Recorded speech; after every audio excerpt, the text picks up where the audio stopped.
Welcome to Monster Territory, everybody. How you doing? How you doing? That was a good win today. That was a very good win. Good series win. It's funny.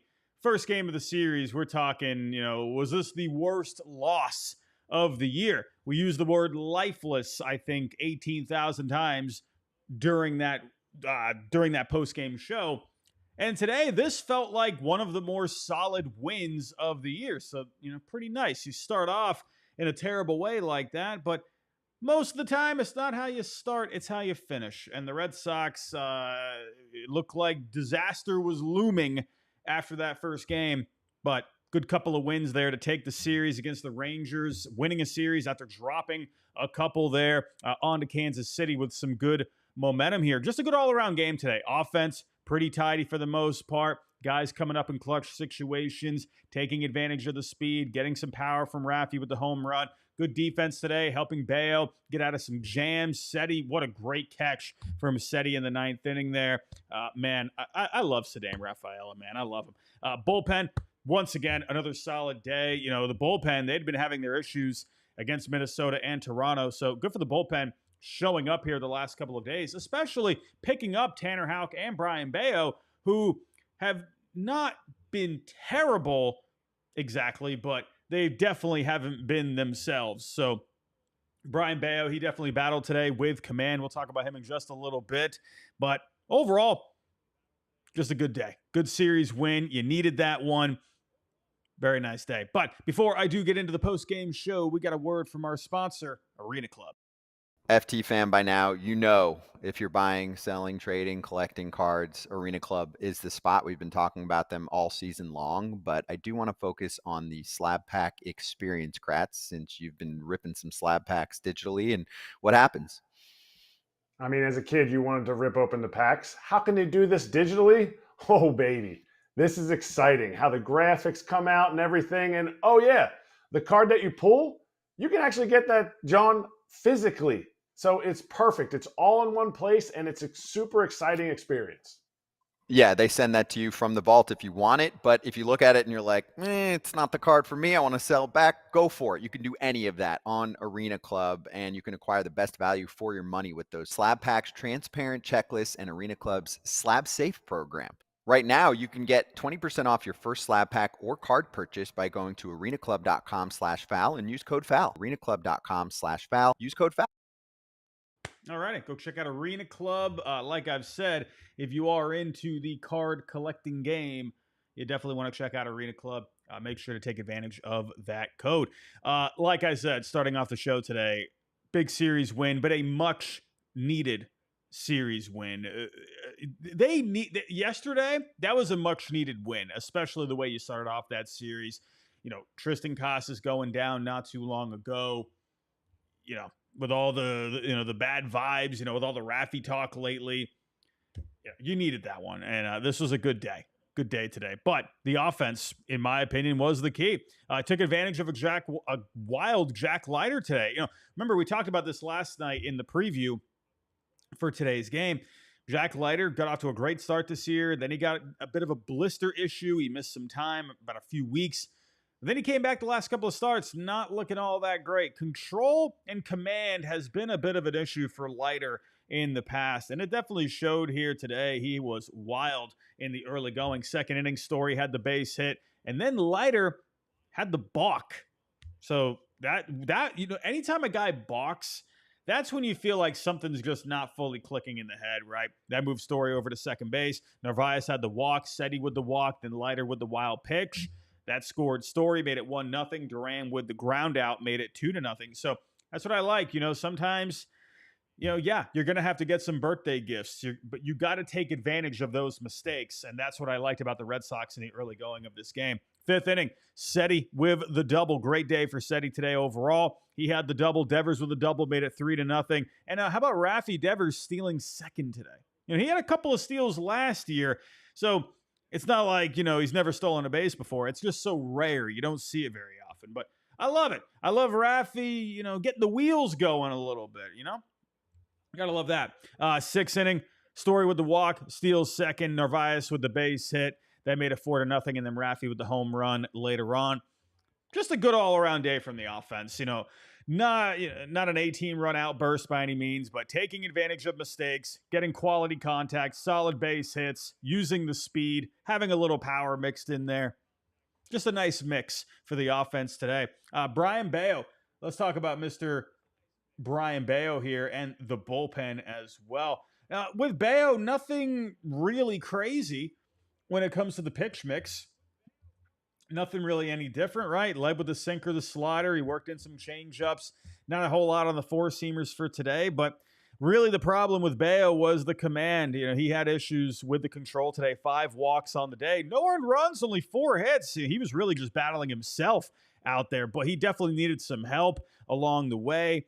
He was only in the zone 40% of the time today. His stuff was down for the most part. He ran into trouble in the first inning, gave up a base hit and a walk, but he was able to work out of it. Third inning, worked out of a jam, back-to-back base hits. Got a double play, though. Semien with a pop-out to end the inning. So that third inning to me was really what spelled the day for Brayan Bello. If you wanted just a quick description, go look at what happened in the third inning. That just felt like his day today.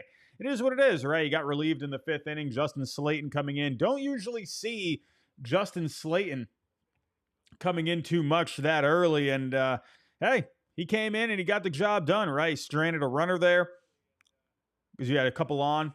Jock had the walk. And then he had a clean 6th inning. So Justin Slayton, he's had his issues here in the last week or so. So good for him to come in and shut the door. And hey, rest of the bullpen coming in today. All right, Justin Slayton, Whitlock getting the job done. He's been, those two have been a little iffy as of late. So nice to see them closing the door there, and then Liam Hendriks shutting it down in the 9th inning, getting a little help from Ceddy, but not really a little help. But Liam Hendriks, glad to see that he's coming in and he's giving you some production. But good day for the bullpen overall today. Picking up Brayan Bello. That to me, nothing really crazy jumping off the page, but I like that they just stepped up when Bello wasn't his best, and they've been like that the last couple of days now. So good to see. On to Kansas City. Got some momentum going to Kansas City here, and let's take a look at the projected pitching matchups for this one. Now, Kansas City got off to a bit of a slow start on the year, but they've been red hot as of late, so that is something to pay attention to. They've won 8 out of their last 10 games. They've won 5 straight. So coming into today, let's see what ends up happening. But with the Royals last year, we all saw the starting pitching, right? And you got Cole Ragans, Seth Lugo back-to-back. Michael Lorenzen, you're starting off with him.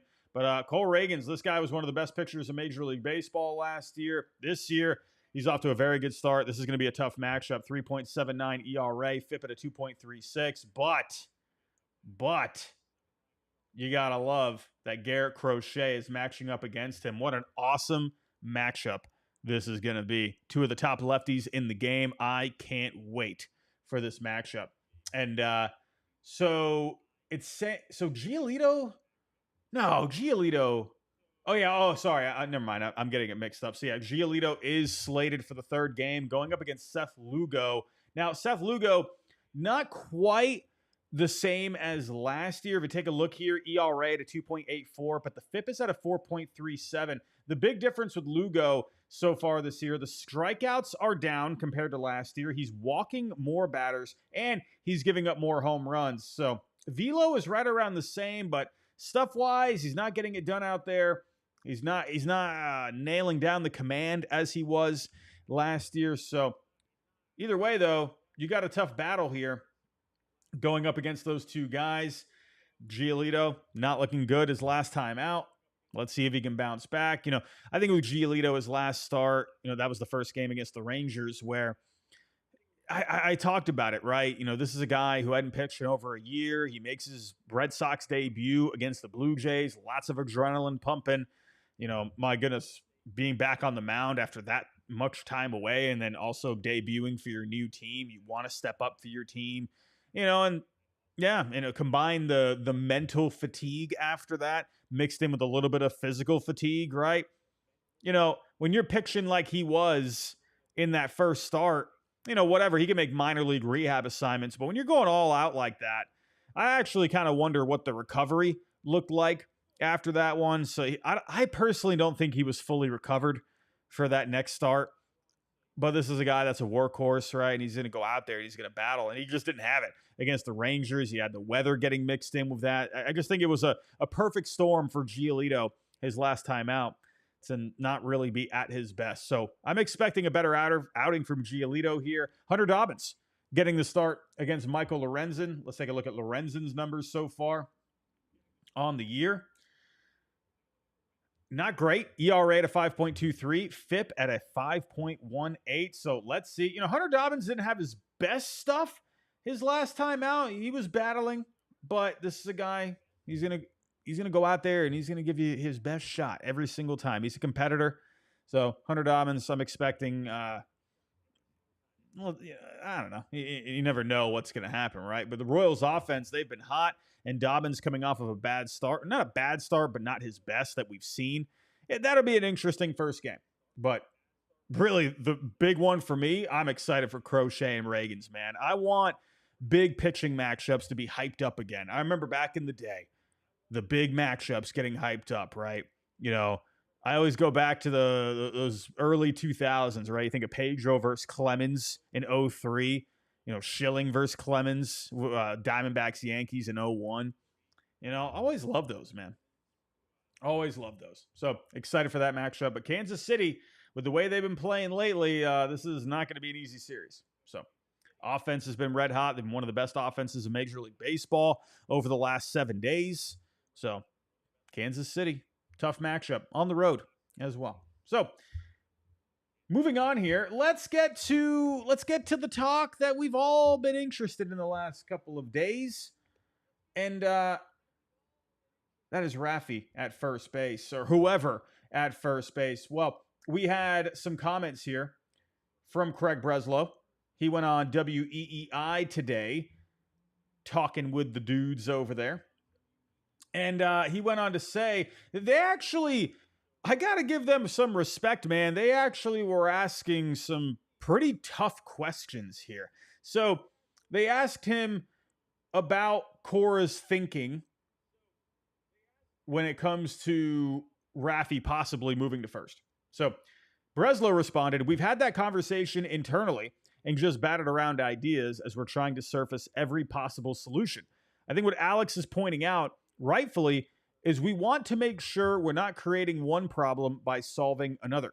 Raffy's greatest impact is going to be what he can do in the batter's box. So if and when the time comes to have that conversation, we want to make sure that we're mindful of all things." And I was actually listening to Cora in the post game, and this is what I think it is.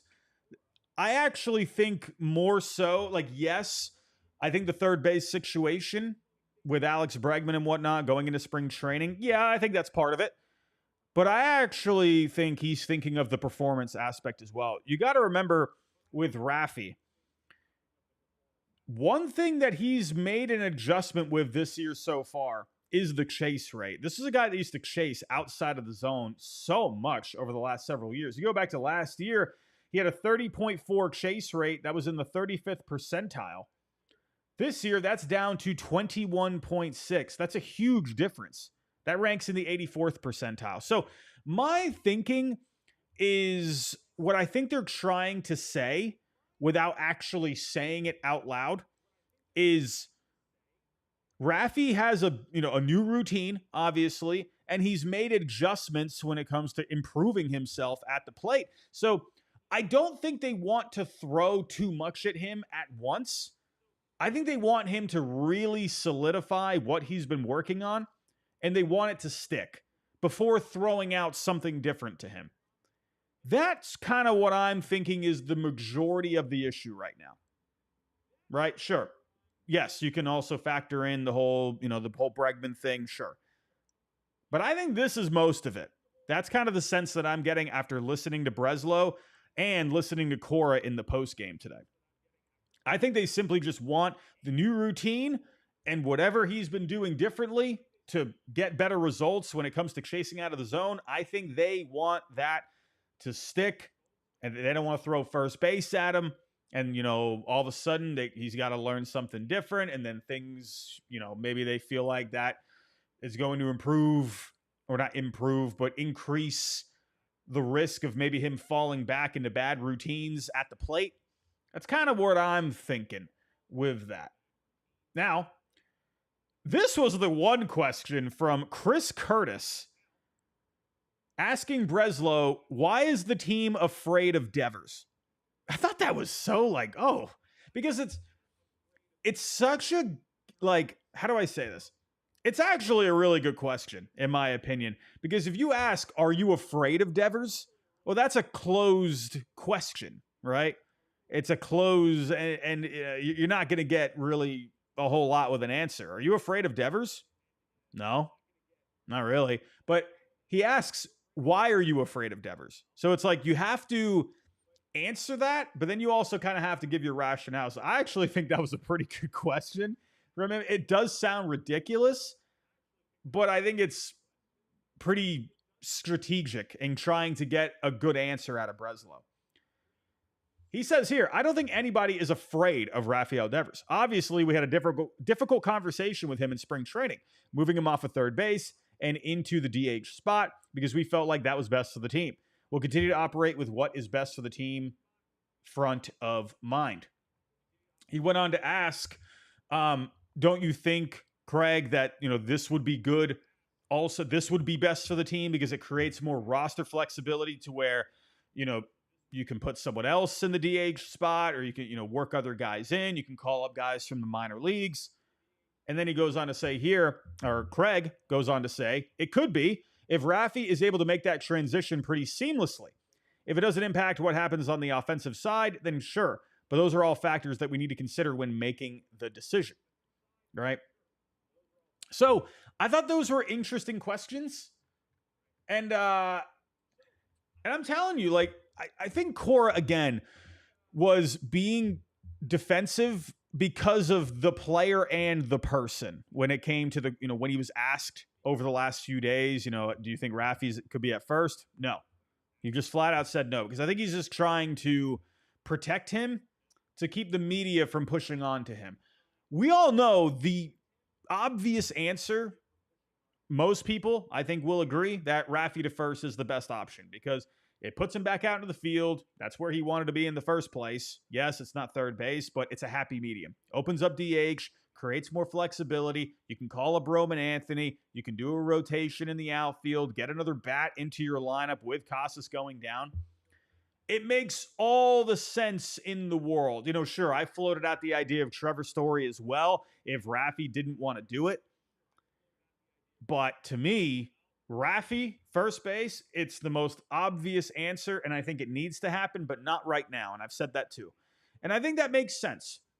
Again, I think they want Raffy to keep his routine going, get into that flow still, keep doing what he's doing, and then maybe when June comes around, maybe you can have that conversation.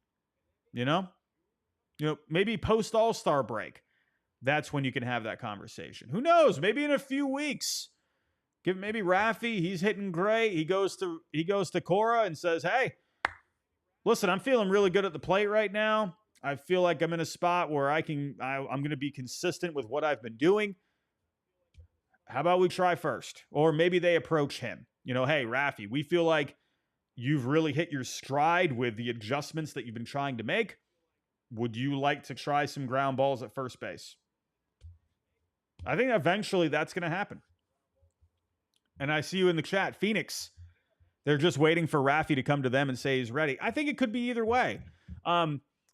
Especially, I think if you give it time, because obviously it's been a bit of a hot rod question over the last few days. So I think kind of like, okay, let's cool the brakes a little bit. I think either way, in a couple of weeks, when the conversation dies down a little bit, and if they win games, right? If they're able to kind of rattle off more series wins, then I think that kind of eases it. But I think it was also a perfect storm because the Red Sox were dropping series to the Blue Jays and the Twins. You didn't have a first baseman. So it was kind of a perfect storm to where everyone's emotions were high. But if you can just win some games, I'm not saying you have to go on a 10-game win streak, but if you can just rattle off a couple more series wins, few more, people are, feeling good, right? People leaving the ballpark today feeling better than they did in the last week or so. then I think that conversation can happen either way, whether that's Raffy going to them or them going to Raffy. I don't think they're at a point where they can't ask him. Right now, I say leave it alone, right? But let it marinate over the next couple of weeks. I think the conversation's going to happen. The fact that Breslow isn't even shooting it down, Breslow would absolutely say no to it if he didn't think it was a good idea. I know he would. He has said that. Yes, Breslow, he gives you long-winded answers a lot, but he basically told all of you, Roman, Marcelo, Christian Campbell, they're not playing first base. Sure, maybe he says it in a longer way. You'd like for him to just flat out say, no. It's funny because people don't like Cora saying no, but with Breslow, they don't like the long-winded answers either. So it's kind of funny how, that the difference there, right? But with Breslow, he has said before, yeah, I don't see that. No, I don't envision that happening. He would have said that with Raffy if he didn't think it was a possibility. So, Jill, I got to disagree. Leave Raffy alone this year. I got to disagree because if you can move him, that's going to open up roster flexibility for some good bats like Roman Anthony. And getting back to Ceddy, I don't want to move Ceddy out. I will if you have to, but if I can keep Ceddy in the lineup, keep his defense and keep his speed, yeah, the bat, yes, he was good with the bat today, but consistently, it's not great with Ceddy, but it's the defense and the speed that I want to keep a lot. Opening up DH lets Roman get into the lineup. He can play some outfield part-time, wherever that may be, right? But I want to keep Ceddy in this lineup because he brings you that value like Jackie Bradley Jr. did for the 2018 World Series champion Red Sox, right? You need those parts of the team, man. You need a good center fielder. All right, we've all seen what happens when you have a bad defender out in center field. I know, Jarren Duran, he's come a long way, but remember all that? Remember that whole thing when he's losing fly balls out there? It's very nice having a defender like that in center field. So if you can keep that while also getting Roman into the lineup, Raffy's got to go to first base. It's going to happen. Everybody, I'm out of here. Thank you for joining me today. I don't know what happened. I don't know what happened to my camera, ladies and gentlemen. My camera is gone, but I'm still here. But everybody, go enjoy the rest of your night. We'll be back here tomorrow for the post-game show after the Royals game. Have a good night, everybody. I'll talk to you next time.